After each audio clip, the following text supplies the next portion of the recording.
செங்கல்பட்டில் காரில் கட்டிங் பிளேயருக்குள் மறைத்து கொண்டு செல்லப்பட்ட 5.9 கிலோ தங்க கட்டிகள் நகைகள் பறிமுதல் செய்யப்பட்டது. சிங்கப்பூர், துபாய் மற்றும் வெளிநாடுகளில் இருந்து விமானம் மூலமாக தங்க கட்டிகள் கடத்தி வரப்படுவதாக மத்திய வருவாய் புலனாய்வு துறையினருக்கு தகவல் கிடைத்தது. இதையடுத்து சென்னை, மதுரை, திருச்சி ஆகிய விமான நிலையங்களில் அதிகாரிகள் தீவிர கண்காணிப்பில் ஈடுபட்டனர்.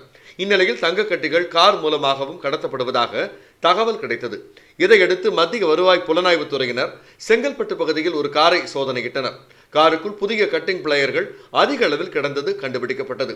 அதனை உடைத்து பார்த்தபோது அதனுள் தங்க கட்டிகள் பதுக்கி வைத்தது கண்டறியப்பட்டது. இந்த கடத்தல் குறித்து சபீர் அகமது, உபயத்துல்லா ஆகியோரை மத்திய வருவாய் புலனாய்வு துறையினர் கைது செய்து விசாரணை நடத்தினர்.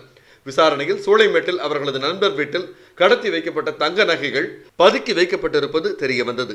இதன் பின்னர் அதிகாரிகள் அங்கு சென்று சோதனை நடத்தி தங்க நகைகளை பறிமுதல் செய்தனர். கூட்டாளிகள் 4 பேரையும் மத்திய வருவாய் புலனாய்வு துறையினர் கைது செய்தனர்.